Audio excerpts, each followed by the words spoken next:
Yeah, we are live. 6:50. I'm trying to make up for all the times that I was late. So now I'm going to try to be early. I'm hoping that the signal stays here and everything works out, as it doesn't always. And we know we've seen from the previous videos that definitely happens. Tonight we're going to talk about a couple things. One, how to make 1,000 horsepower. And while that may seem, and especially if you go back and have been doing this a while, which a lot of guys have, that seems like a tremendous amount of power. I mean, most of us talk about making 2 or 3 or 400 or whatever, and then up to 5, 6, 700, whatever the number is. But 1,000 horsepower is a really big number. But the reality is that it's not that hard to get to that when everything is right. So we're going to talk about a few different ways and a few different combinations that we've run to make that kind of power. Obviously, boost is kind of the key ingredient. Making 1,000 horsepower NA is a different thing, which takes either lots and lots of RPM and a kind of medium-sized motor, or a million RPM and a really small motor. But the best way to do it is with a big motor and then a reasonable amount of RPM. That makes it a lot easier. If you're trying to do it with a big block Chevy and you use a 557 Ford or a 632 Chevy or whatever it is, it's a lot easier to get there if you have lots and lots of displacement and lots of head flow, and then you toss in lots and lots of camshaft and lots of carburetors and tunnel rams and things, and then you can certainly get there. I've seen some very cool 1,000 horsepower deals that guys have done at West Tech, and they've even done 1,000 horsepower NA like pump gas, like 91 octane stuff, which is even cool because it adds the little, pump gas icing on the cake. And I don't even mean like pump gas E85. I just mean 91 octane California stuff, which is even worse. I mean, 93 is a lot better, I think, than the 91 stuff we get in California. But to watch the guys run it on the dyno and make over 1,000 horsepower naturally aspirated on that 91 is really kind of cool, because that means you could put it in a car and actually drive it around. Now, those things obviously do have a fair amount of camshaft in them. They have a fair amount of, and that helps with the compression problem, because if you put, a fair bit of camshaft in them, then you can lose dynamic compression, and you reduce the chance of detonation, and you get a little more RPM, and it makes power, and then you get, and the way that you cure that really is lots and lots of cylinder head, because you can never have too much cylinder head, especially when you're trying to do big power like that. So that stuff was kind of cool. But the easy way to do it, obviously, and what most people do out there, most of the regular folk that can't afford to buy a $10, $15, $25,000 big block that's an NA deal, is boost is obviously the answer. And there's no easier way, or maybe more affordable way, because a lot of guys, and I see this in the videos when they're making comments, that guys will say, okay, that's all well and good. I like the fact that you did these tests or built up these motors and showed the different cylinder heads or camshafts or whatever, but what does this stuff cost? And I hardly ever put costs in there unless the cost is actually the story. So like when I did the $163 turbo, that's a big deal, because you can make a lot of power, 750 horsepower or so, from a $163 turbo. That's really kind of a cool deal. But a lot of times, especially when I was doing stuff for the magazines, if we would do a buildup and use airflow research heads and an Edelbrock intake and a Holley carburetor and MSC distributor and all that stuff, I wouldn't put, I hardly ever did. And I know that some of the other magazines like that, they like listings of all the part numbers and the cost and all that stuff. And that's really good information. I just tended never to do that, to never put any of the cost stuff on there. But with the junkyard stuff, I think we have a fairly good idea that it's a really low buck kind of approach. And if you just take for instance, and you can do this with any motor, but if we take an LS and you go to the junkyard and you get a 5.3 or a 4.8, either one, if you find a 6.0, that's fantastic. And I'm glad that you did, because I never do. But if you do that and put some kind of spring in it, and there's a lot of inexpensive spring combinations, dual springs, or even a single beehive spring, guys have those as well. Put a cam in it and put boost to it. There's a really good chance, if you select the right camshaft, which, by the way, we're going to talk about tonight. I've got some used cams that are now available. So if you guys are excited about that and you want a good deal on a camshaft, we're going to talk about that in a little bit. I've got a few of them that are they're ones that I've used when I was thinking that I was going to go into the cam business, which is a mistake anyways. But I've got those prototype cams. And so if you guys are interested in a cam that you can use to make 1,000 horsepower, and I'm going to show you kind of what the gains were when I was doing all of this prototype testing, which, by the way, as a side note, I did way too much of and bought way too many like test cams because I was trying. And the reason that I did that is I thought that I was going to be doing this and I wanted to do it correctly. So, you know, good on me for for doing that, but also dumb on me for getting the number of custom cams that I had reground. Because the thing is, I didn't have like one camshaft, like ground a whole bunch of them. That would be nice, because then maybe you'd get some kind of good deal.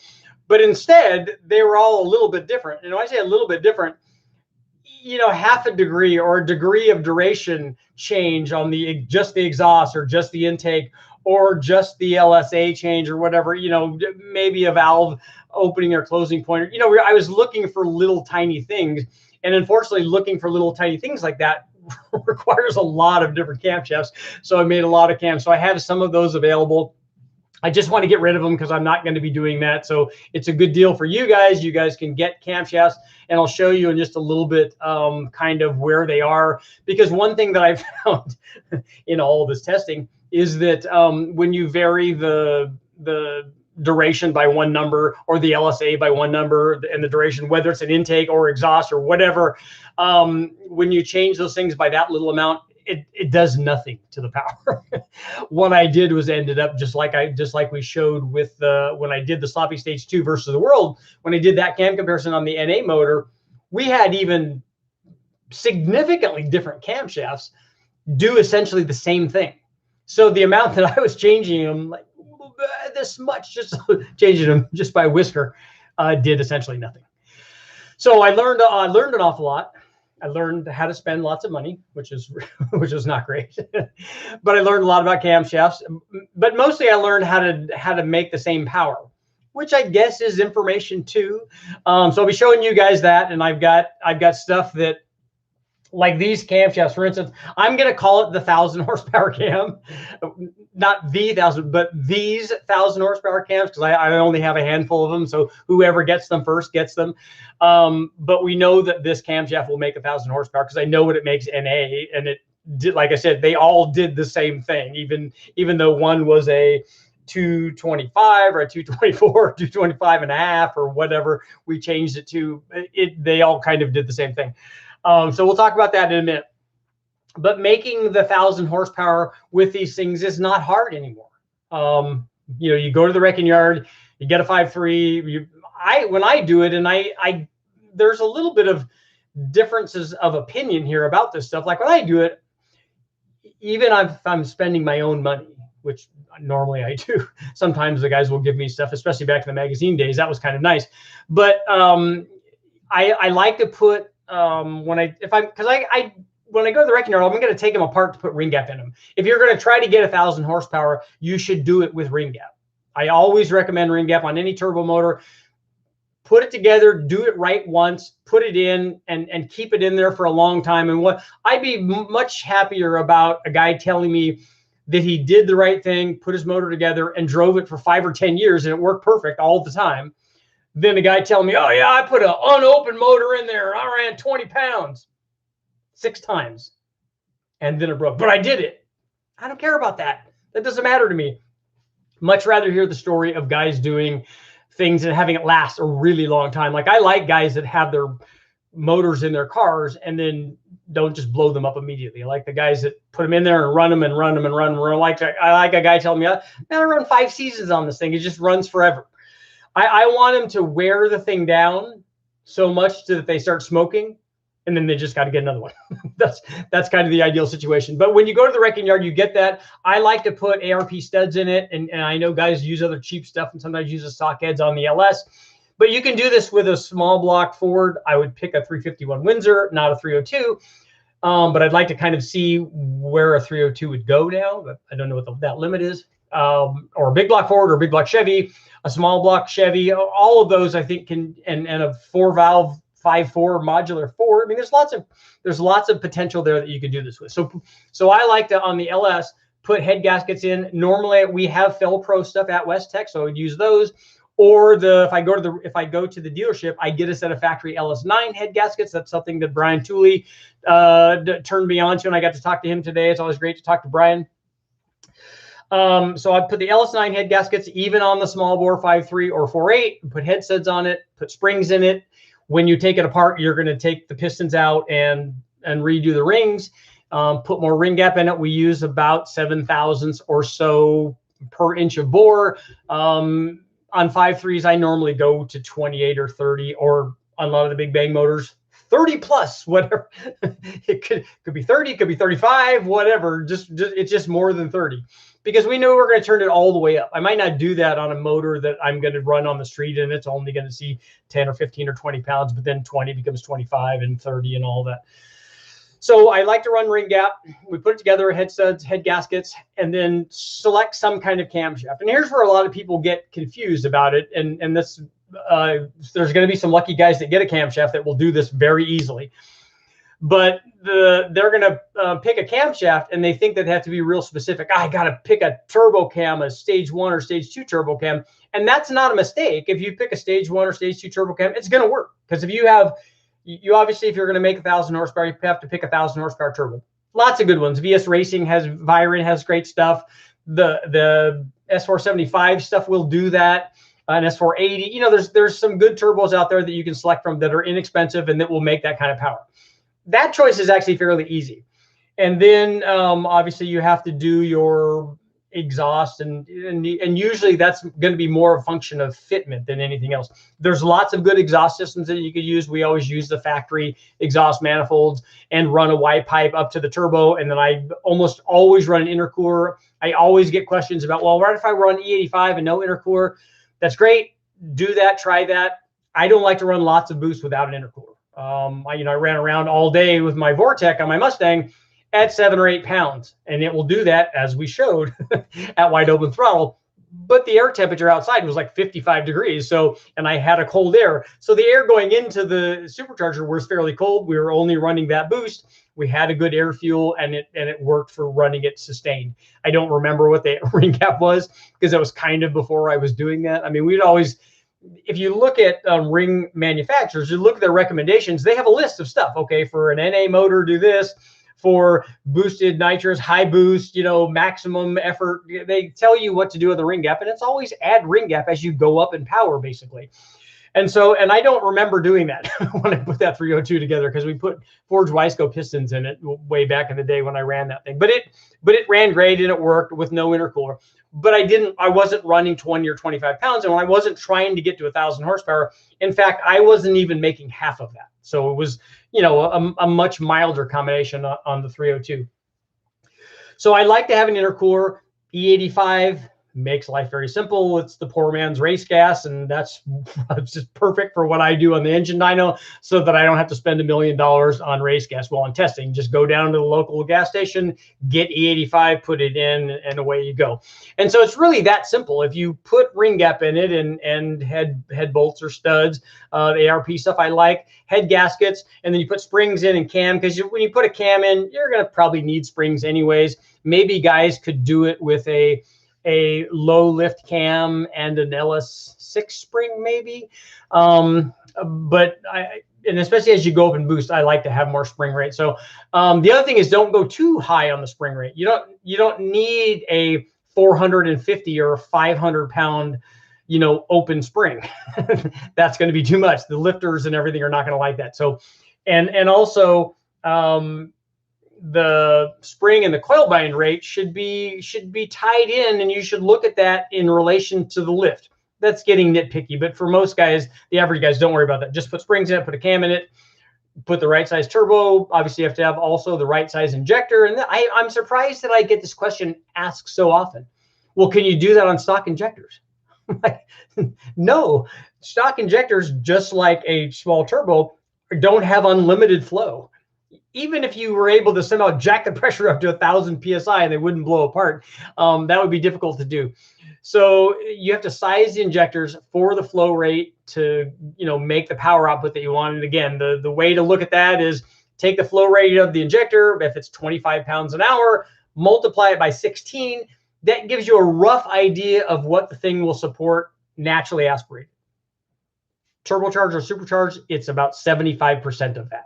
So that gives you a ballpark of what you need to do. So we normally put, for like gas or race gas, and we're trying to get to 1,000 horsepower, something near an 80-pound injector. If you're going to use the 85, you need even more fuel. So we would go to at least 1,000 cc, 100 pounds an hour, or they make 120s and 150s and all the way up there. You only have to worry about having too big of an injector when you worry about the other end of the equation. So you have to worry about, if the injector is so big, will it idle? So that comes into play when you have a really small motor trying to make a really lot of power, and you're running so much power that you have to put so big of an injector in it that now it becomes a problem with idle. The bigger the motor is, the less you have to worry about that. On a 6-liter, if you put 1,500 cc injectors in it, you'll be fine.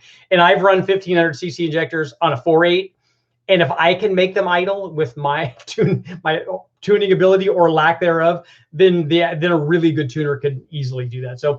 And some injectors are better at that than others. So if we get up really high in the injector flow rate, you need to also think about getting a good injector. I get asked about decapped injectors all the time, and I've used them and they work. The problem is that when the average guy cuts the thing off of it and decaps them, after you do that, they don't all flow the same.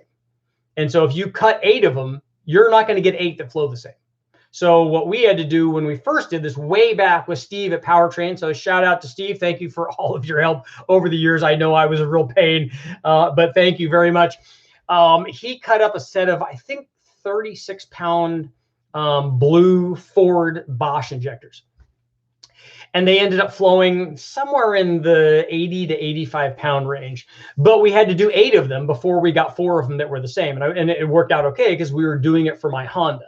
And so we got 4 good injectors that all flowed the same. We needed a flow machine to determine that, and we did that. And it worked out very well.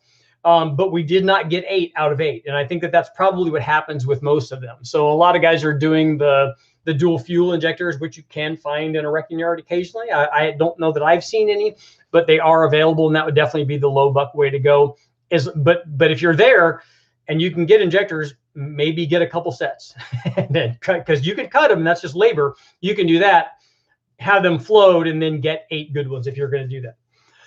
So once you do that, you can make the power, and then the power is just the NA power, basically plus the boost. So if you can make 400 horsepower at 14.5 pounds, you're going to have 800 horsepower. And then you got to add another half an atmosphere, let's say, and you add another 200, and then all of a sudden your 800 becomes 1,000. And so at the right boost level, you can make, you can get to that 1,000 horsepower mark. And it's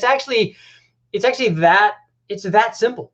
And you can do that if we have a 400 horsepower big block Chevy, or 400 horsepower small block Chevy, a 400 horsepower LS or modular Ford, or whatever it is. If you make 500, life's easy. 14.5 pounds, boom, 1 atmosphere, and then you're at 1,000 horsepower. Now, here's why you won't get there. It sounds easy, and the math is really easy, but a lot of times your charge temperature is not cool enough. You don't have good enough gas in it, so you don't have a good enough timing in it. And then maybe the turbo is not real efficient right where you're trying to run it, because I can guarantee you that the 1,000 horsepower turbo is not in its island of maximum efficiency at 1,000 horsepower. It's going to be way to the right and maybe up high, but even if not, it's going to be way to the right of the efficiency island. So it's going to be, much lower than whatever the maximum efficiency of the turbo is. That's assuming that we were dealing with a turbo that even had a compressor map, and a lot of the inexpensive ones will not have that. But we already know from past experience that they will make the power because we've done it so many times. And it's very easy for you to do it. And it's also easy for you to not make the 1,000 horsepower. You can run it at 800. You could run it at 700. You're at 600, I guess. But if you go down too far, then I would suggest you start looking at maybe a different turbo to make it more responsive. Because as we've talked about many times, the bigger the turbo is and the higher the power output you want to make on that end, you start losing response on that end. And the same thing happens with camshaft. And because if you are trying to make lots of big end power, then you start losing low speed power. And that's kind of normal. That's the trade-off inherent in life. It's the circle of life in the performance world. So that's my discussion on how to make 1,000 horsepower. And again, that situation, if I go get a Gen 6 big block, and we can do it with stock heads. If I put valve springs in it, which you're going to have to do on that motor, We're going to put a camshaft in it. In that motor, like with the LS, we are limited by available piston to valve clearance. Even though it's a low compression motor, which is unfortunate, but it's a low compression motor, but there's still limited piston to valve clearance because the valve hits a spot on the piston that it interferes with when you have too much duration. The other thing is a lot of guys think is that, well, how much lift can I run? Well, you might be able to run 700 lift and not have piston to valve clearance, because it's not that. It's how long you're holding the valve open as the piston's coming up. And the longer that valve is hung down there, the more in the way it's going to be as the piston comes up. The fact that you lifted it really high when the piston's way down here and you lifted it really far, like a 700 lift, that's nothing if you don't hang it down in there very long. So the duration has much more of an effect on available piston to valve clearance than lift does.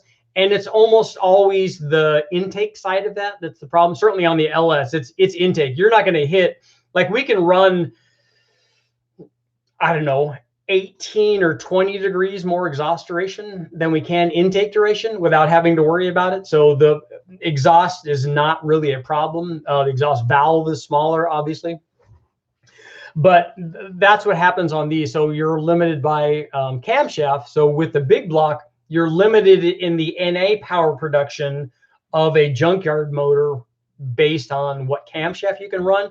And then unfortunately, even though the stock head works okay, like on a Gen 6 motor, it's not great, but it's okay. And it's enough to make, you know, we've made 450, or I'm sure you could make 500 horsepower if you put enough camshaft in it, but you can't because there's not available piston to valve clearance. But if you put another head on it that has a bigger chamber, which almost all the aftermarket heads will have a bigger chamber, the factory head on that motor is like 102 cc's. So it's really small. You put a different head on it, unless you've changed the valve drop dramatically, most of the aftermarket heads are going to have a bigger valve in it. So the piston to valve clearance issue it usually gets worse with the bigger valve, but it can get better if it has, if it's recessed farther in and the valve drop has changed. So if you're going to do that and you're going to change that, make sure that you check it to make sure which direction you went in. And we have done head upgrades on those big blocks and put aluminum heads in it. And the problem is if you're going from 102 cc's to 122 or 18, 19, 20 in that range, which is where they'll be, you're going to drop the compression even more. And it just hurts the low end a lot.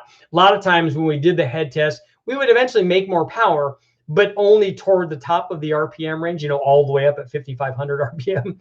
But with that motor, we're not taking advantage of what a good head has to offer anyways, because we don't have enough camshaft in it and we don't have enough static compression, especially when we put a really big chamber head on the big block.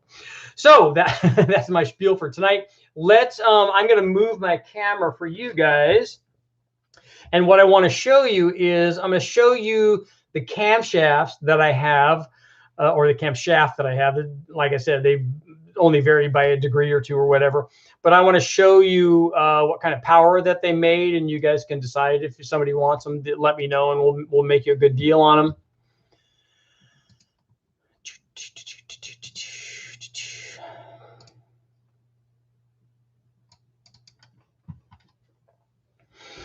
Okay, so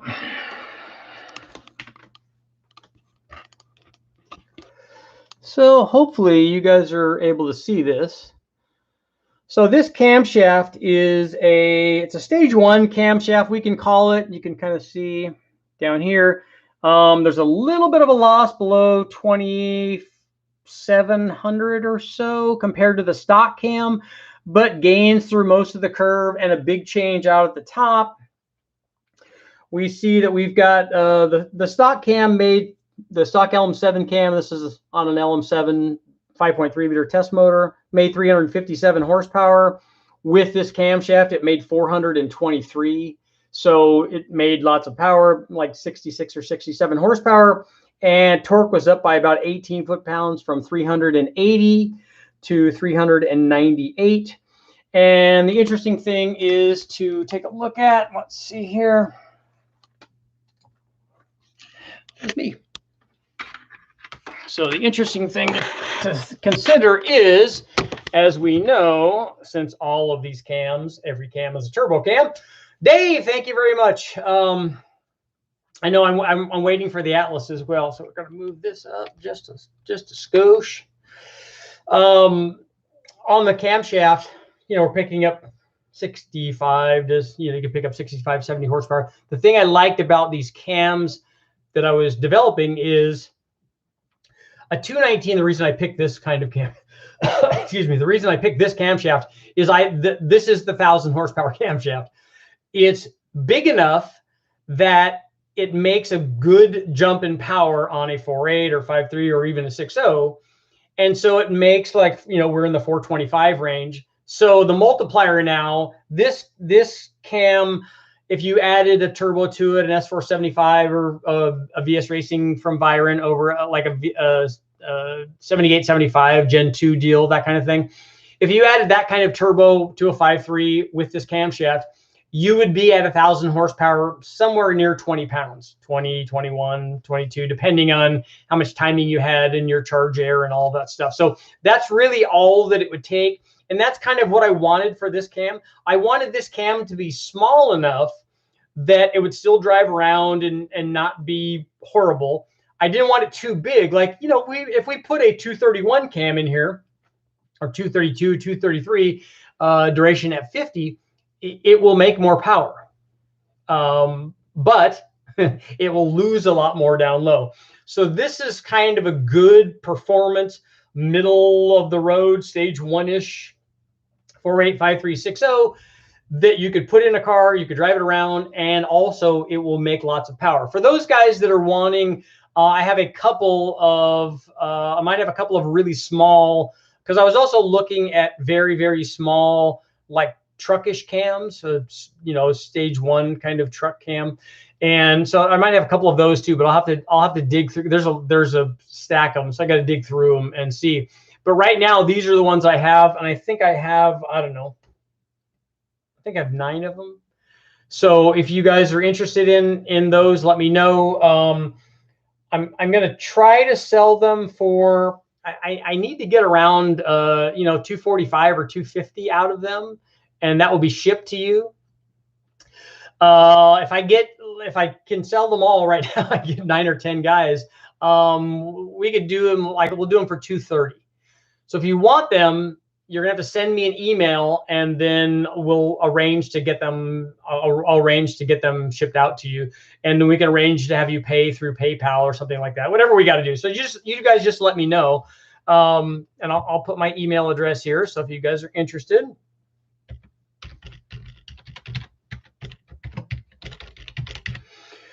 I know right now that it's hard for a lot of guys to get camshafts because of the supply issue. A lot of guys are out of steel and stuff.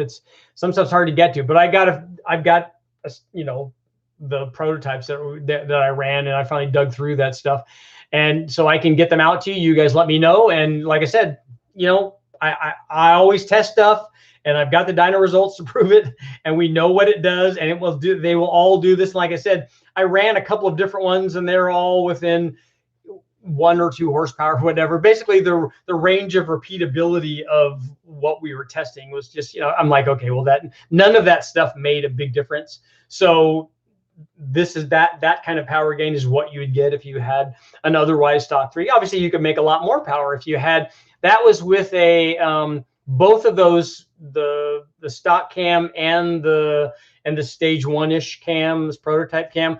Both of those were run with it was a 5.3 with a Trailblazer SS intake manifold and long tube headers, kind of typical the way that this stuff is run.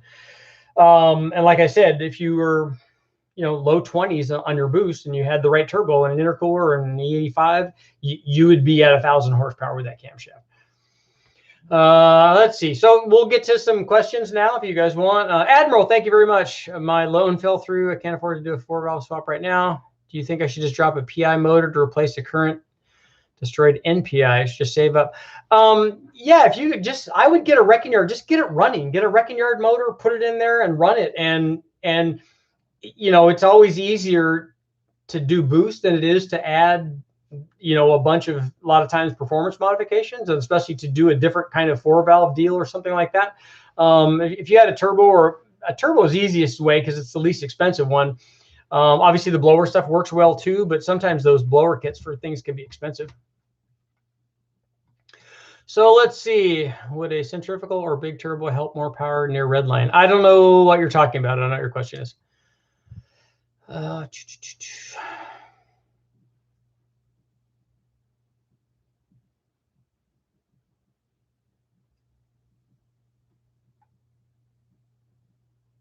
I heard a supercharger gives power and better throttle response than turbos.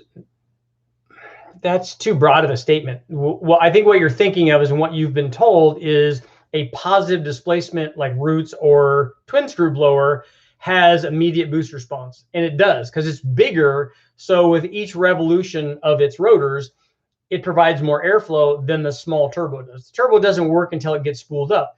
You can size a turbo to spool up at like 1500 RPM if you wanted to do that. But the trade-off is that you won't have very much flow on the big end. So take a look, active dads, I'm talking to you. Take a look at the video that I did on the, and I did 3 of these, I think, but take a look at the modular Ford video where I ran twin turbos and a centrifugal blower and a Roots blower and a twin screw blower, all at the same boost, same air fuel, same timing. And you can see the differences in the power and the boost curves because that video's up.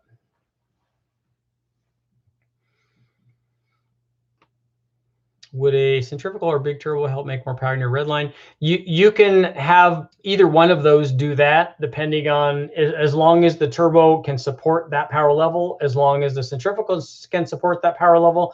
A centrifugal has a rising boost curve, so it tends to keep going up. I mean, the boost level tends to keep going up with engine speed. You can also make your turbo do that. Typically, they don't. What a turbo does is, if it's wastegated at 10 pounds, let's say, it goes up and makes 10 pounds and then carries 10 pounds all the way across. A centrifugal only makes 2 or 3 pounds down low and then would make 10 pounds at the top. If you pulley it so that you want to make more boost than that at the top, you can do that. You can also take your turbo and turn it up to 20 pounds or 15 pounds or whatever, and have it be that level all the way across. So lots of options there.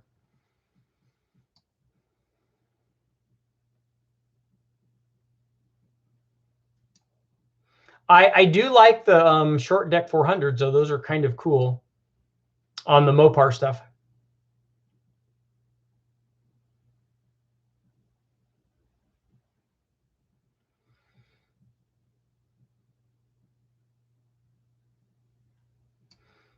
What do you think about the BTR Stage 4 cam? Is it an NA motor, or you're trying to make lots of power with the cam? And will that Stage 4 cam fit if you have stock piston to valve clearance? Will that fit?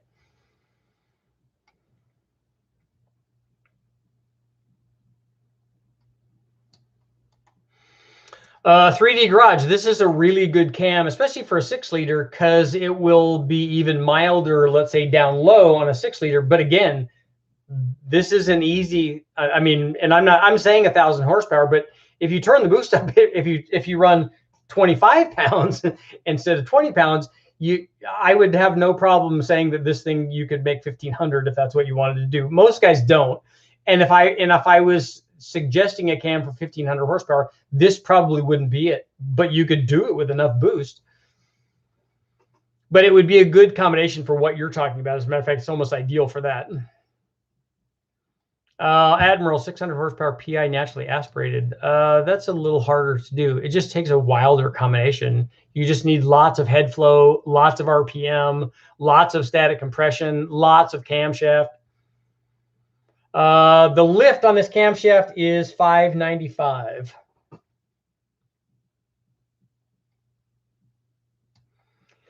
Yeah, I saw Uncle Tony complaining about the electric stuff that they're putting, the EV stuff that they're putting in Project X. But he probably complained about when they put fuel injection on it too. So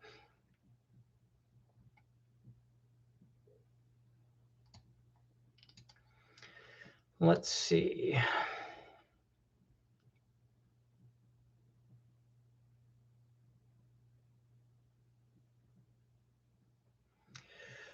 Have you seen a better performance out of a 351 stroke Windsor to 408 from putting a supercharger on a turbo set? The Colin, that the motor is not going to care which one of those you use. it's not going to be better with one or the other.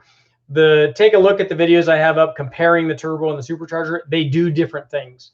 So pick the boost curve and the power kind of the shape of the power curve that you want, and you're just applying it to a big motor.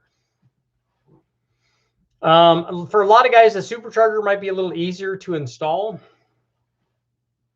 Donovan, would you use an LSX B15 to make 1500 horsepower? Yeah, but you're gonna need to make changes to it. You're gonna have to put head studs in it. You're gonna have to change the springs. You're gonna have to change the cam. Then it will do that because we've done that before. And the block is okay for that. The crank is okay for that. I don't think it has the internals that I would want to run at that power level for a really long time. Just because that's an expensive motor. I'd rather, if I was going to break something, I'd rather break a 6-liter from the wrecking yard. You can definitely make it with an all motor 2-valve, build it around a Victor Jr. The Victor Jr. is not going to do a magic thing. It's just a single plane intake. It's just going to allow you to make more RPM. But if you don't have the head flow to support 600 horsepower NA, it's hard to do.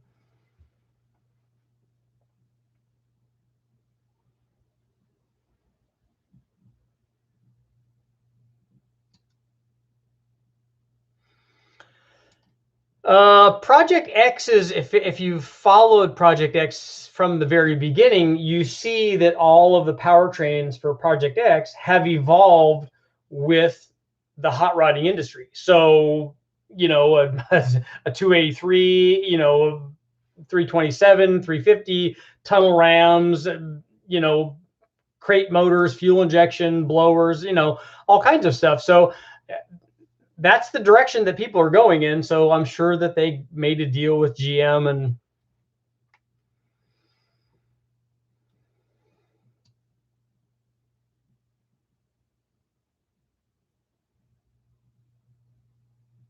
I think a 927 pin's fine for a naturally aspirated big block Ford.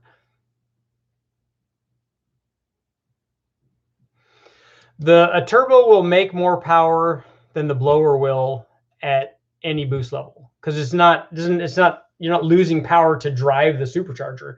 The turbo doesn't have that. I know people are arguing with me, but yeah, but the back pressure. In a back-to-back test, if you compare the two at the same boost level, the turbo, if it can support that power level, you have to size the turbo correctly, just like you have to size the supercharger correctly. If you compare the two at the same boost level, the turbo makes more power. And a lot of times not by a little bit, by a fairly good bit.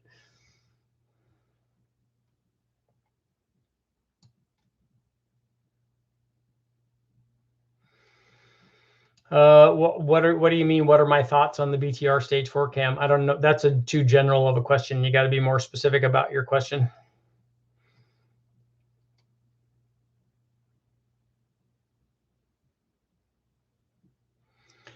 Matt, your best way to add low speed power for an LQ9 for towing is displacement, compression, the 706 heads, a very small camshaft. The stock one's going to be hard to beat. Variable cam could help that. And long runner intake manifolds. All of those things can help you make more low speed power. How are you going to boost electric cars in the future? We're going to do it with a Kenny Bell boosted pump.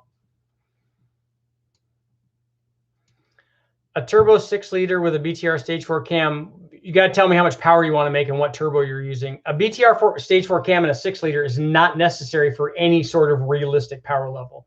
If you're trying to make 2,000 horsepower, and you have an aftermarket block and everything's forged and all that, then I would say yeah. But you don't need that camshaft to make 1,000 horsepower. This small stage 1 camshaft will easily do 1,000 horsepower in a 6-liter. So you don't have to put that much cam in it for a turbo 6-liter to make that sort of power level.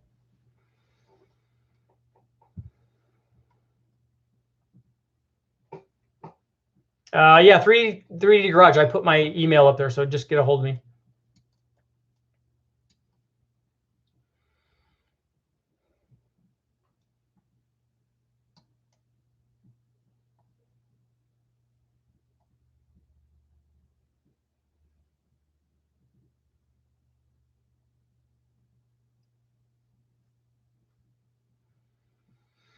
How much power can a GM crate B15? I don't know if you leave it the way that it is. They don't make very much power when the way that you get them from GM, because they have a really small camshaft in them. They have factory head bolts.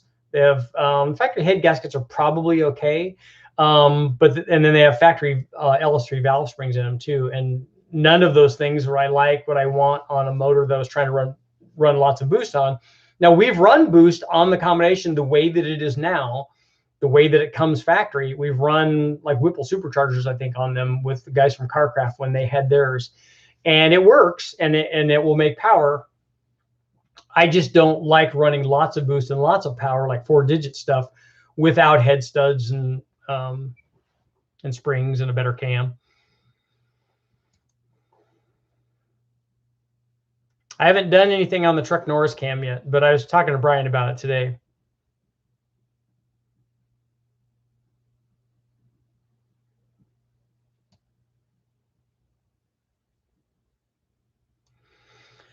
The 6-liter at 1,000 horsepower, we went 1,500 on the 6-liter that I have, and we had 60 or 70 runs that were over. It's probably got way more than that now. I mean, that motor has, I don't know, it's got to have 300 or 400 runs on it, and most of them have been boosted, and lots of them have been at 1,000 horsepower. So there are guys out there drag racing that have probably run full seasons with a stock bottom end as long as they have ring gap and the tune right.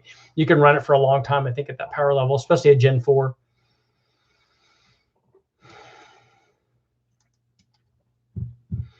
Yeah, if you're trying to do an NA2 valve build and the higher that you put your power goal, the higher you're putting your cost. So if you're trying to make 600 horsepower NA from a 462 valve, I'm not saying you can't do it, but it takes a lot. It takes lots of displacement, and like I said, lots of compression, a really good set of ported heads, a good intake manifold, lots and lots of camshaft, and you have to start considering the oil pan, a windage tray, and maybe a vacuum pump, all kinds of stuff. All the stuff that you do when you try to make really big NA power. And the cost of the heads alone is more than you'd spend on just putting a turbo on it. What's your preferred 364 or 370 inch turbo LS build for a full size truck? I don't. You just tell me the power output that you want, and you just pick the 750 horsepower turbo, or pick the 1,000 horsepower turbo, or two of either one of those if you want to make more than that. And you just put a camshaft in it. Like this cam would be ideal. It would work for anything. Put a camshaft in it with springs, and like we were talking about earlier, with the head studs and injectors and stuff, and it will make the power that you want. You just, with a turbo, you just get to select whatever power you want. You want 600, you put the boost at it so that you make 600 or 7 or 8 or 1,000 if your turbo is big enough.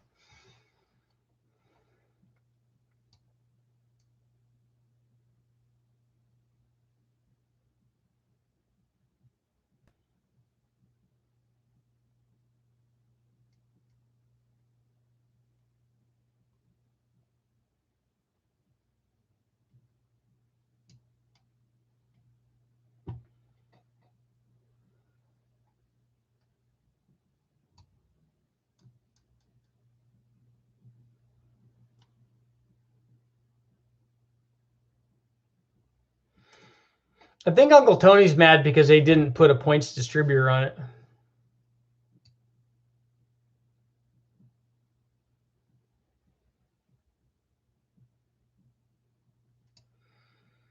Yeah, I've never seen an actual dyno result of a PI motor making anywhere near 600 horsepower.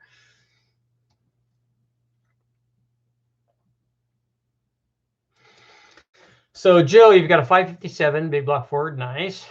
Blue Thunder heads, those have lots of flow. Roller, 700 plus lift. A meth, I want to put a 185 shot. You can easily do that, because that motor, if you have enough camshaft in it and enough compression in it, there's no reason.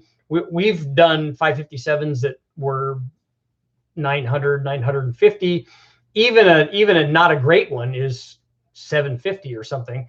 And so with a 750 horsepower motor, even that one, you could add a 250 shot to it without any problem.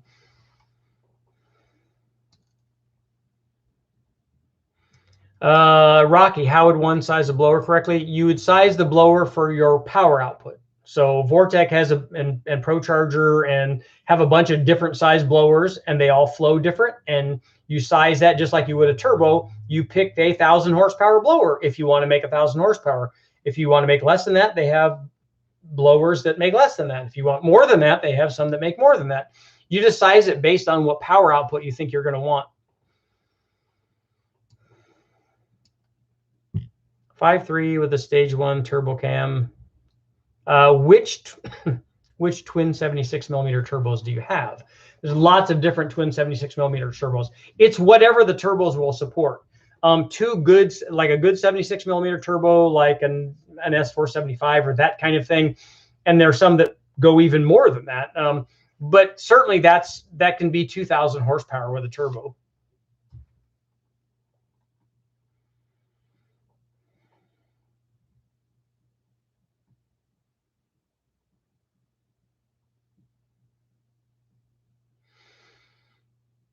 Yeah, a turbo 462 valve, a stock one, can make 600 horsepower with a turbo. That's pretty easy. Justin, 1951 Henry J twin turbo. Jake, you want to look at an S475 like the one that Summit has, or an S480 for that 460? Is more valve overlap better than less? It depends on what you're trying to do. You're going to be happy, 3D Garage. You're going to be happy with the Truck Norris cam. Adding a stroker kit adds weight to the rotating assembly. How does this affect boost? It doesn't affect it at all.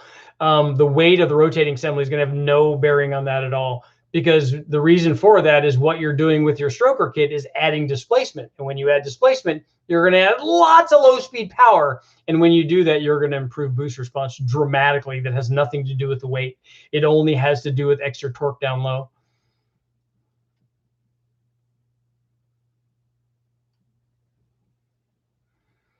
Carol Lee, what question do you want answered? Just ask away. That's why we're here, man.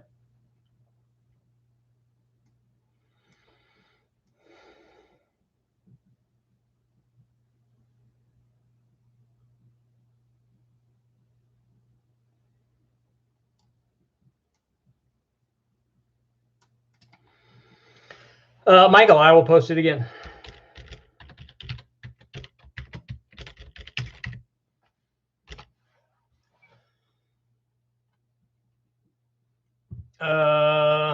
Barmore, just jumping about how much cylinder head do you think you need for a good small block Ford? Again, it depends on how much power you want, but if you take a look at all the small block Ford videos I have, they'll show you how much power each one of them makes under the same conditions. And there's a bunch of different groups. You can look at video 1, 2, 3, or I think video 4 might be up there too.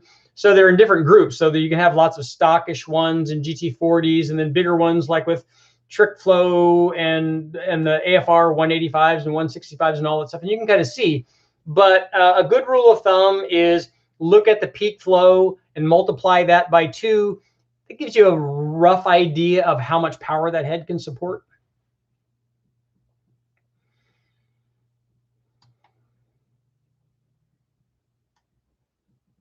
What is the practical limit as it relates to static compression on a boosted engine? Lots of racers are using 12, 13 to 1 static compression with boost because they're trying to get everything out.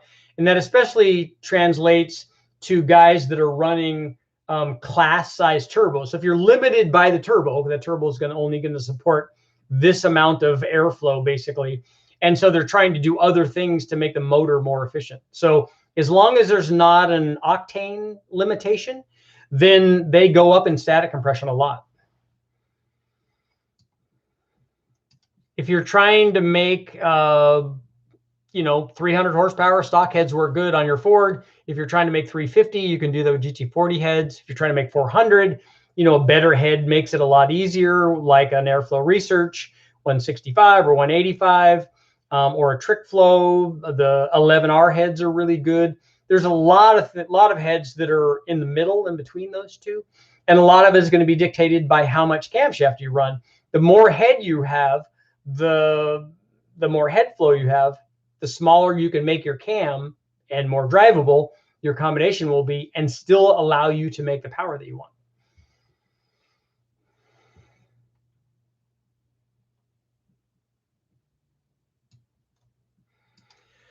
Maybe it's my free spirit, but I've dumped a bunch of money in the past 4 months on Mustang repairs plus upgrades. There's nothing wrong with spending money on the good stuff.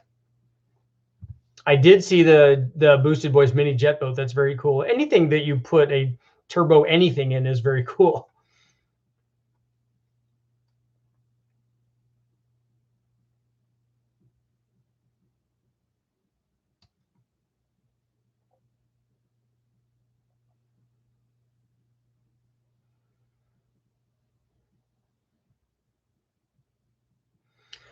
Admiral, I've never been to West Texas, unfortunately. I've been to Dallas, and then I've driven through the top part of Texas on our way to other stuff, but I've never been into the wrecking yards there. I would like to go because they probably have rattlesnakes there, which would be awesome. Did you have a video posted using that cam in a 6-liter? No, I don't have. We tested it on a 5.3.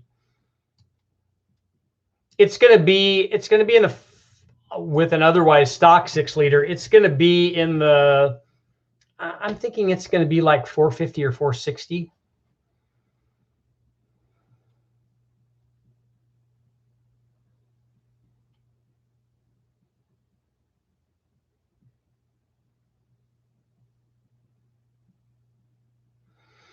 Alan, I have a set of 478s for a 406. How do you think we'll do the setup on 85 and an 850 Demon? What is a 478? Are those turbos? Or is it S480 or S475? 78, 75 maybe?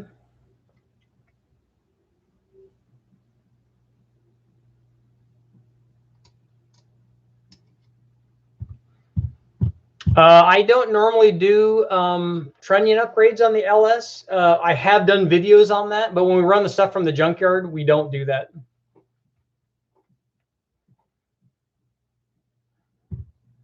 Yeah, Admiral, that's cool. I catch a lot of those every year because we have a bunch of them here too, out in the country.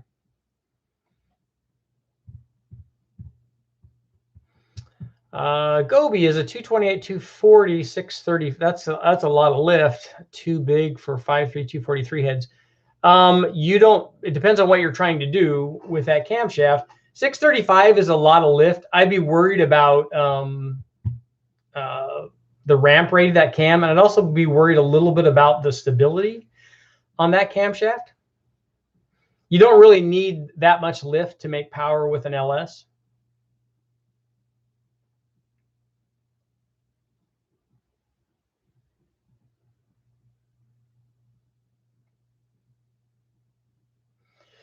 Hard Rock, that we've used that cam a lot, and it's not the only cam that makes power, obviously, but it's a good like middle of the road big block cam. So you'll make, like when we put it in a 496, it can be somewhere between 650 and 700 depending on the other stuff that we've done.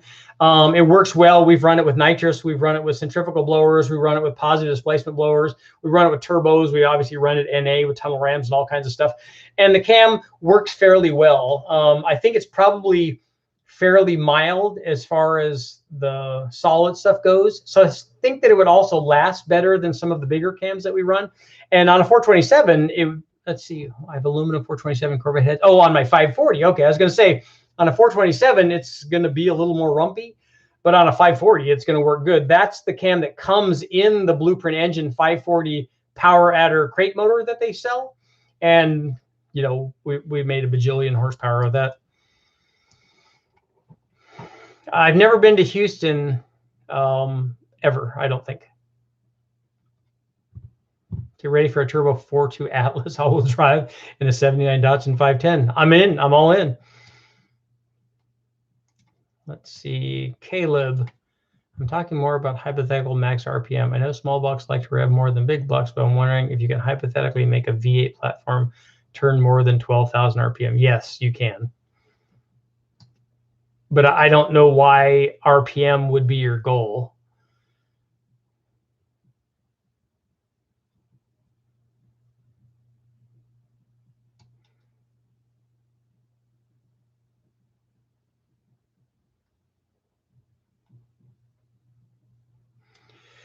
You don't want to look into the Coates spherical rotary valve. That's not a good example of lots of RPM. It just doesn't function very well in the real world. I mean, I know it looks good at SEMA when they're doing their display, but the free valve thing, now that's something different.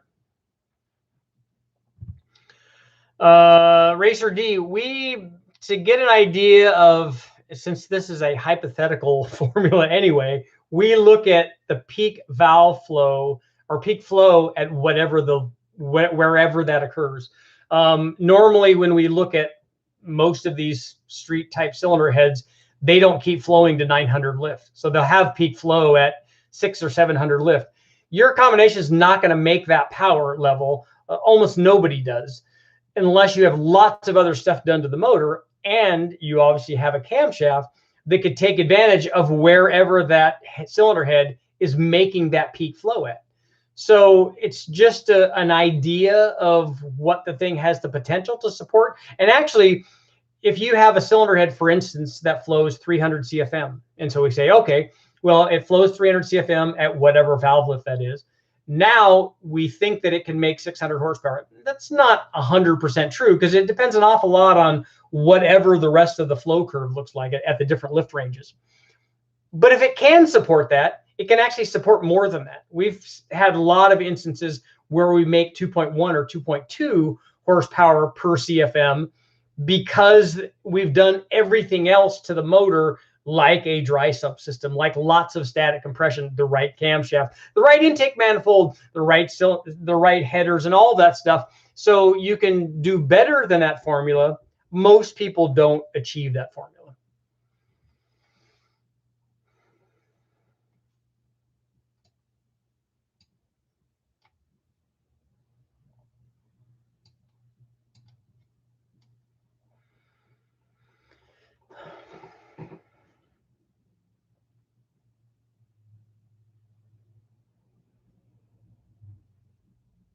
Justin, did I miss your question?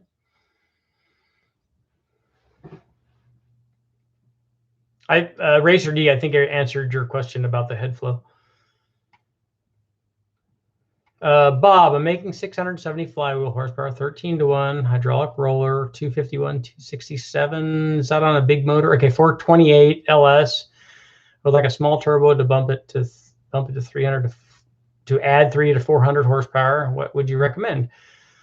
I would recommend an S475 or an S480. That would take you easily to 1,000 horsepower, and an S480 could take you beyond that. And you're going to want a big enough turbo, especially a big enough hot side where that motor is making pretty good power, and it also have lots of displacement. So look at a big hot side. Like if you're going to do an S475, I probably would go bigger on a 428.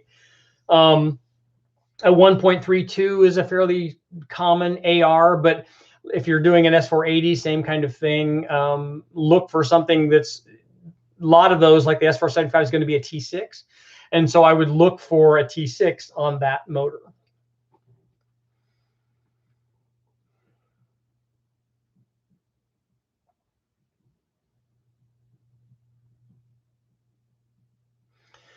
Is a sloppy stage 2 a good option for an NA 6-liter short term with a possibility? Yeah, lots of guys have run that. And it's inexpensive. Can you make a video on camshaft degreeing? Do you want to show how to do the process, or do you want testing on what happens when you degree it? What's your thoughts on aftermarket cam versus degreed stock cam? There's no comparison in terms of power. Advancing or retarding the stock cam is going to get you very minimal gains. An aftermarket cam is going to get you, like we showed with this one, the Super Richie cam, 60, 70 horsepower kind of thing.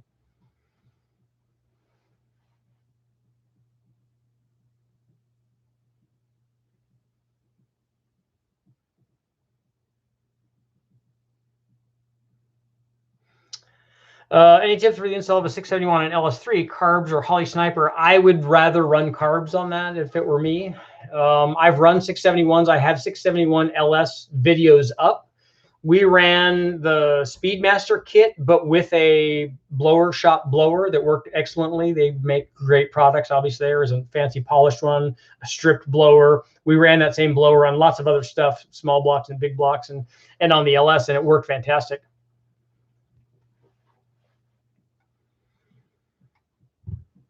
Admiral, so you put ring gap and a PI, a junkyard PI motor, and a Helion or on 3 turbo kit. That would be good.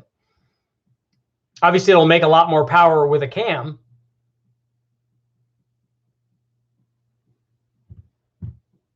Gene wants me to do a turbo test on a 3.7 Ford from a Mustang.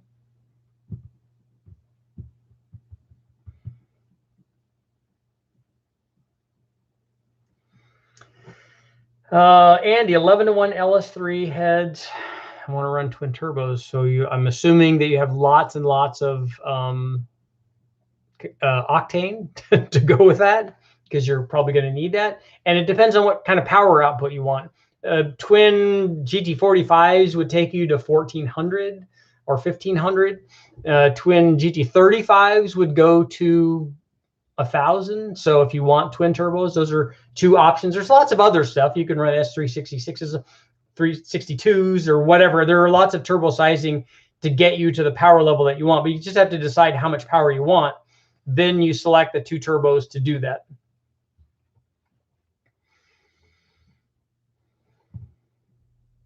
Oh, so Tim, you have watched the 671 stuff? Oh, so you want to see degreeing a camshaft to see how to do the process. Honestly, I mean, I can do a video on that, but I don't normally degree the camshafts when I put them in. Very rarely do I ever do that. The only times I have done that is on the modular Ford, when we degree camshafts on both sides, because they were way off side to side. So we had to make them the same. And that had a good gain. That offered a good power gain, making them the same, because one was weird and wonky and one of them was fairly close. And so that helped a lot.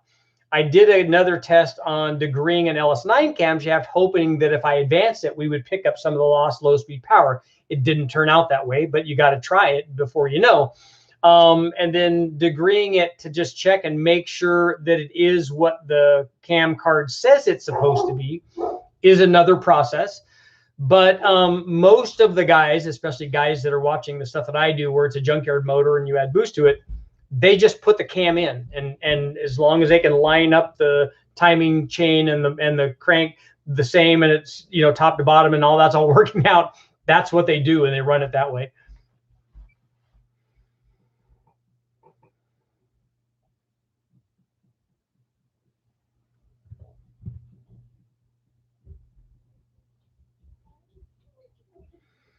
Is there a formula to calculate turbo horsepower if one turbo is rated at 600 horsepower? Twins would be twice as much, Justin. It's very easy. If you have one turbo that we know is a 600 horsepower turbo, 2 of them will support 1,200 horsepower turbo. And actually, it can be better than that, because a lot of times if you have one 600 horsepower turbo, if you put it on a bigger motor, you won't get 600 from it, because the hot side will become too restrictive. So even if the compressor will support 600 horsepower on the right motor, like on a small one. So we saw this on the GT45. The GT45, we know we've made near 800 with it, but it won't do that on a 454 big block, because it has way too much back pressure. The back pressure gets up near 3-to-1 or more. And so we won't support that power level on the big block, even though we're starting with more horsepower, because unfortunately that's a negative on a turbo that's too small. But what happens when we run 2 of them is now we've greatly reduced the exhaust flow to each one of those turbos.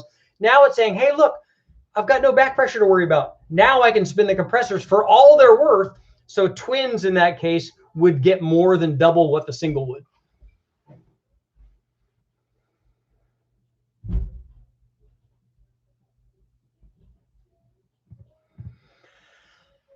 Tim, I've played with cam timing a lot on VTEC motors, specifically on B series Honda stuff. So we've done endless testing on those, both NA and turbocharged and supercharged. And we always do that to try to find more power. So that variable cam is really nice because you could just do it with a computer. But we had to do it the old school way. So we would just do the intake. We'd leave the exhaust where it is, do the intake, go through all the sweeps, you know, +2, -2, +4, -4, whatever. And then we would move the exhaust. And then we'd have to go through the intake again and do the sweeps again. And then go through, you know, we'd advance the exhaust, retard the exhaust, do all the sweeps with the intake until finally you can work out a combination that has some sort of power curve that you like. Because a lot of times what you'll find is when you're moving that, sometimes it has no effect at all on power. Like we found that with the exhaust, it didn't do anything except make us lose power sometimes. And it varies more with the kind of cam that you're using. You get different gains from advancing and retarding them on a stock camshaft than you do on a stage 1 or 2 or 3 or tuner cam or skunk cam or Crower cam or comp cam. So, but we have to go through all that. It's a very time-consuming deal to do, you know, on the dyno, because you have to spend a lot of time making sure that each run is the right temperature and all that stuff.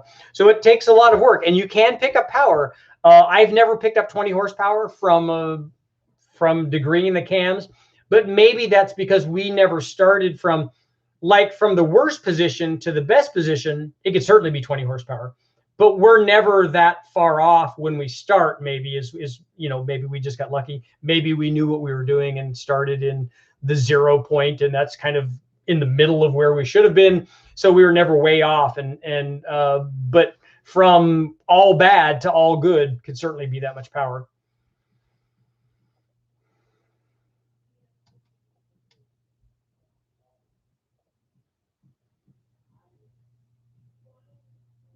So Tim is touting the Holdner power boost formula now.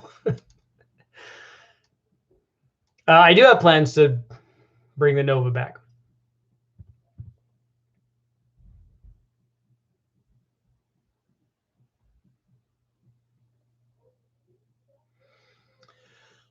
Charles, you constantly have to tinker with a carbon. It's just too easy to miss the tune. See, I don't find that to be the case. That's why I did the video on missing the tune by 25 jet sizes. So we ran 75s or 76s and then went up to hundreds. And we went from 12.5 to 1 to 9 to 1. And guess what? The thing still ran, still took full throttle and didn't smoke. And that's missing it by a lot. And so, you have to whittle away and do the wrong thing. Like we lost a lot more power from timing than we did from the carburetor. 25 jet sizes is a big miss. But when we changed the timing by 25 degrees, then it lost like 100 horsepower. It was a lot.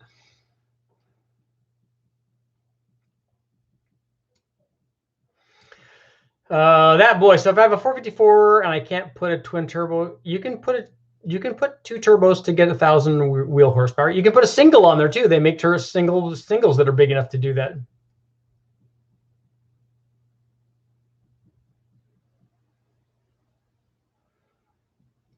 Anyone who thinks that degreeing the cam is not going to make any difference to power, I know that you have your opinion, but you don't know if it's going to make a difference to power. Because what if where you have the cam already, you talk about degreeing the cam like it's some magic thing. It's not. What if it's already in the right position? And then everything that you do, and we find this a lot when we're degreeing cams, sometimes like if it is making a difference, sometimes it doesn't make any difference. If it is making a difference, sometimes we add power at the top and lose power down low, typical of retarding the camshaft. And of retarding a single camshaft that has both the intake and the exhaust in a fixed position, like an LS does. When we have separate cams, it's a different deal. But if we advance it, typically it can add power down low. If we retard it, it can add power up top. But which one of those did you want? You don't get to have both of those. So the middle position maybe gave you the best average power. The other one gave you more power on top. If you're running only on the top, then maybe that's a good idea.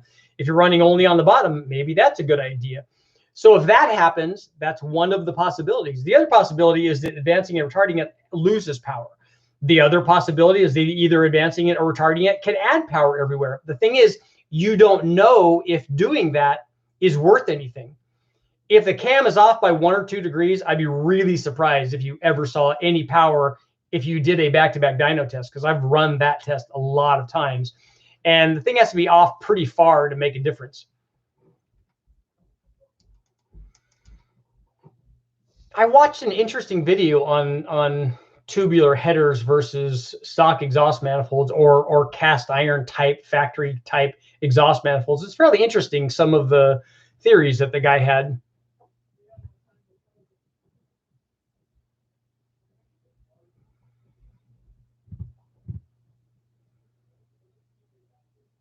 If iTunes itself. Oh, that would be nice if self-tuning stuff actually did that.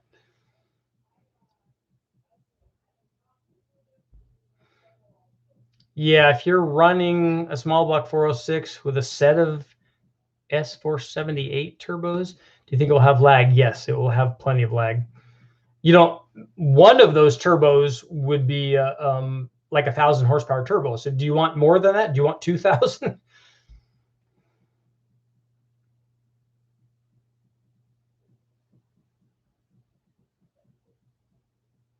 How would a small cam and large turbo make a power band look, since cams aren't optimal? Are you DJKR? Are you purposely sizing the turbo to have it not come on? Because the small cam is a small cam versus a medium-sized cam is going to do very little to turbo spool. You have to make a fairly big difference in torque down low for you to affect the spool rate of the turbo. The turbo sizing is going to have way more of an effect on the spool rate than the camshaft is, unless you go really a big change in camshaft. So you can't have, I know that you're trying to figure out a way to have optimum stuff. So I get lots of response rate from the little cam and then lots of top end power from the big turbo. It's not going to work that way. Because with some camshafts, you can pick up power compared to a stock cam almost everywhere. And so if the stock cam makes less power, the spool rate is actually going to go down.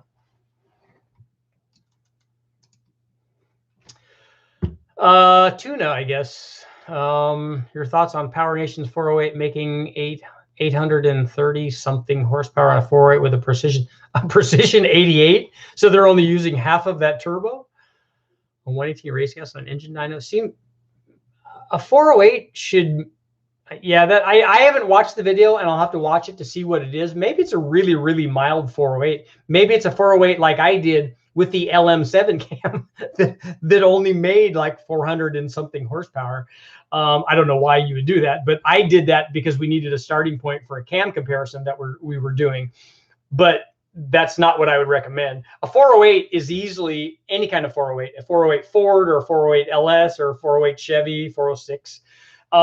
Should easily be a 550 to 650 NA horsepower, somewhere in there. But even at 550 horsepower, if you had, are you saying 20 PSI? That's ridiculous, because an 88 millimeter turbo could be a 1600 horsepower turbo or even more, depending on which one it is. And so you should be well into the 4-digit stuff, I would think, with any kind of 408.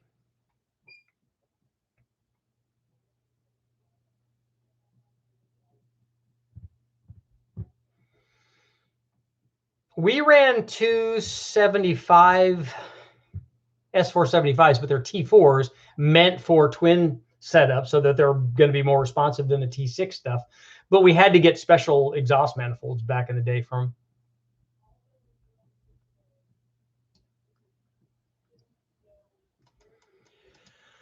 Sloppy stage 2 cam range, where does it fall off? Lucky for you, Adam, you can look at the videos that I have testing the sloppy stage 2 cam on a 5.3 and on a 6-liter, so you can determine for yourself what that cam range is.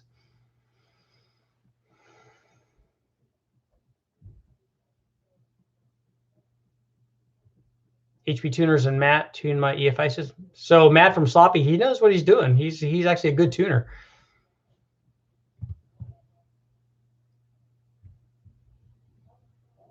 Okay, Tom, cool, thanks.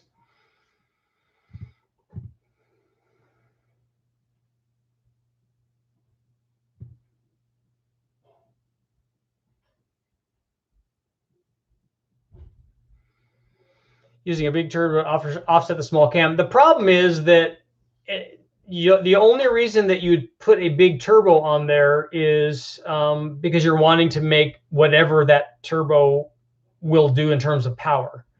So you have a motor that has a small cam in it. It's going to make some NA power. Let's say it makes 300. The biggest turbo that you can put on there, if you run 14.5 pounds, that motor is going to make 600 on a good day. So, and it doesn't matter what size the turbo is, as long as the turbo is big enough to support that 600 horsepower, that's what it's going to make. So you're not going to adjust the power curve with the turbo unless you don't want it to make low speed power. That's the only thing that the big turbo is going to do. It's just going to soften the bottom end up. Because if you're trying to make 1,000 horsepower, you put 1,000 horsepower turbo on it. If you're trying to make 700, you put a 700 horsepower turbo on it. Doesn't matter what you're starting with. Unless you're starting with a really big motor, then you put a little bit bigger turbo on so that you don't have exhaust flow limitations. But that doesn't sound like that's going to be a problem. Do you have any plans to try the $260 7875 billet turbo? I don't think I've seen that. I've run Viron 7875 Gen 2 turbo. I don't know what that thing costs. It's not 260. I think it's double that or something. And we've run the S475. And in the 1,000 horsepower range, those turbos are kind of similar. 2 more minutes. If you have an 04 Mustang GT, it would be a better idea turbo. Yeah, turbo would be the best idea. But a junkyard 6-liter would make more power. Not than the turbo version of that motor, but ultimately it will make more power.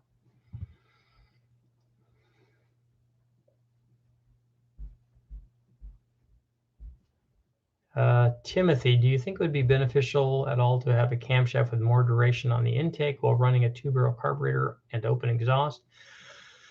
As opposed to what?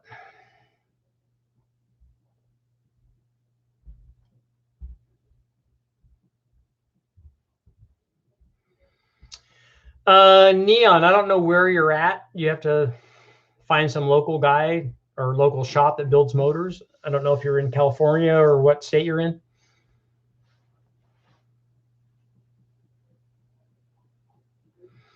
Eric, I don't think water-cooled turbos is a necessity. It's a benefit, but I don't think it's a necessity.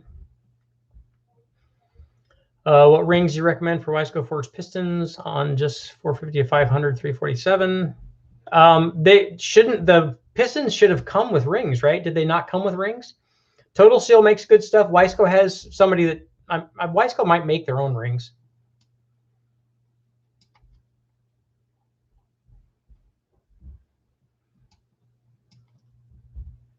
How much spray is too much?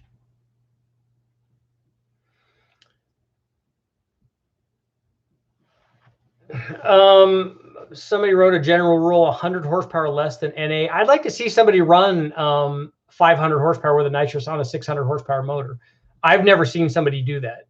50% seems to be a good rule for what we're doing, but maybe guys can get away with more than that. We were trying to make 1,000 horsepower with a 5.3 that we made 500 horsepower with. I was unsuccessful because I just was dumb.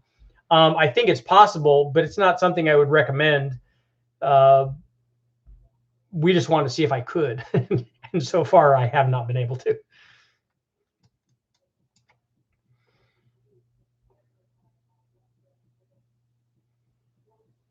Any idea what conical headers would do to a refraction wave? You'd have to tell me specifically where the cone is. And a reflected wave is not going to be affected by a conical shape. It's still going to arrive.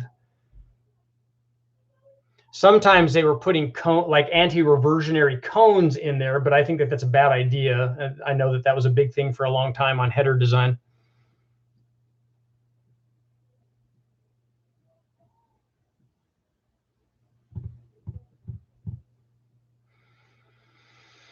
A reflected wave is not the kind of wave that you think. A cone would work better to change flow actually, and a reflected wave is not that.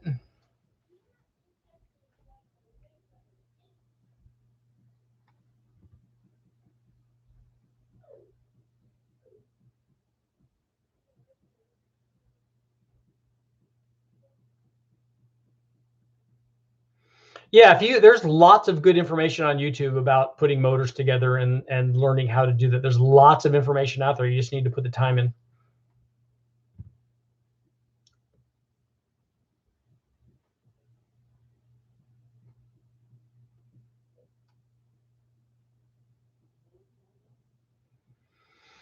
Yeah, JJ is a character on, he does what he does, but the guy knows how to race. So he knows how to get from A to B and knows how to set his stuff up and knows what combinations work. And he knows what he's doing. So when you go race against him, you got to be able to do that. You got to be able to go A to B and do it pretty fast.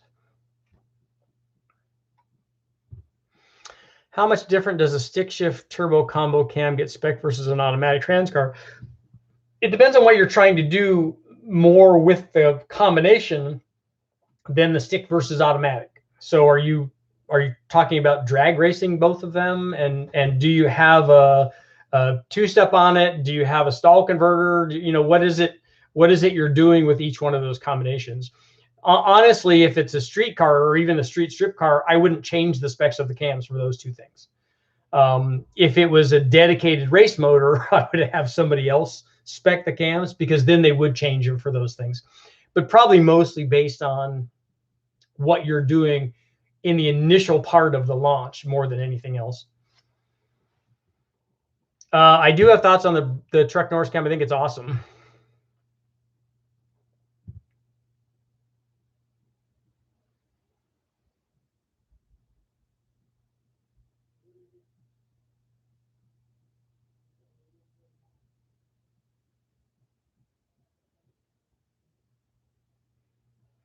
Yeah, 4.8 in a Miata will be a handful. I've driven V8 Miatas and they're fast.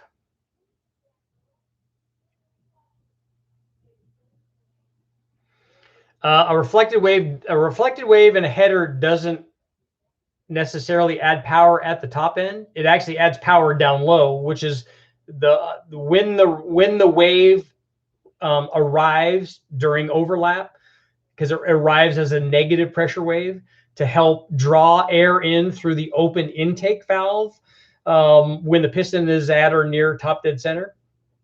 That's when it's most effective, because that's when overlap happens. And when it arrives is a function of the length that it has to travel and the speed that it has to travel. But the length is going to determine when it arrives. Also, the opening point of the exhaust relative to the intake, and some other things. But the length of the header kind of determines that, because the wave changes direction at the collector or at a large opening point. Changes from a positive pressure wave, which the wave is traveling faster than actually the exhaust flow is. And then it travels back as a negative pressure wave. And when it arrives is determined by how long it had to go. So the longer that it has to go, the lower the engine speed that it's going to be very beneficial. And then at some point, it's not beneficial anymore because it's not arriving at the right time to affect scavenging. And long tube headers typically add power more down low and through the mid-range. It's, sometimes they add it all the way through. But when I've done header testing, usually the gains on the top versus a shorty header or a stock type exhaust manifold compared to a long tube header, it usually has bigger gains in the low and middle part of the curve when the primary length is most effective at allowing that pressure wave to arrive and be beneficial in scavenging. Okay, one more question. I got to go. Trans tuning. I'm not a trans tuning guy.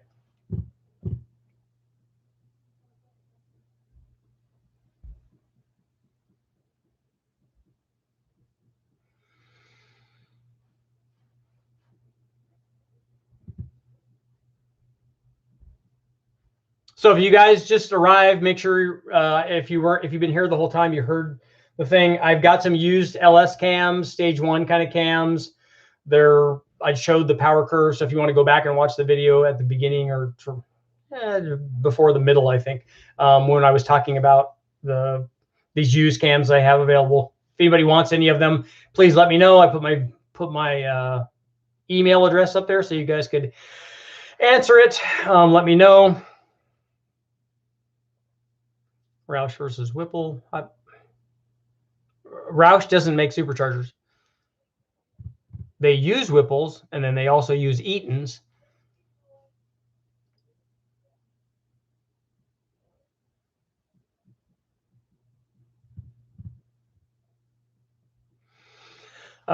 Caleb forgot to ask what all those camps are. Yeah, they all make the same power because that was part of the test procedures, is to find out what they all do. So like I said at the beginning, was what I found out is they all kind of do the same thing. So that you'll get the cam that you get will be what that power curve did on a 5.3. It does more on a 6.0, and not quite as much peak on a 4.8, although it will be comparable. It just starts out lower on a 4.8. What type of piston would you use for a turbo 421 LS?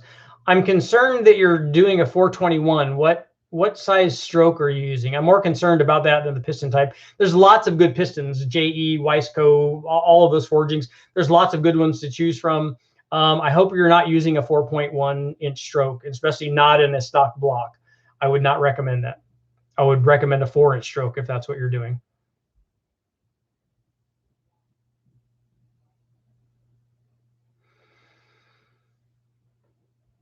Okay, Vern, yours will be the last comment. I want a Whipple for my 65-289. You can do that. Not a Whipple.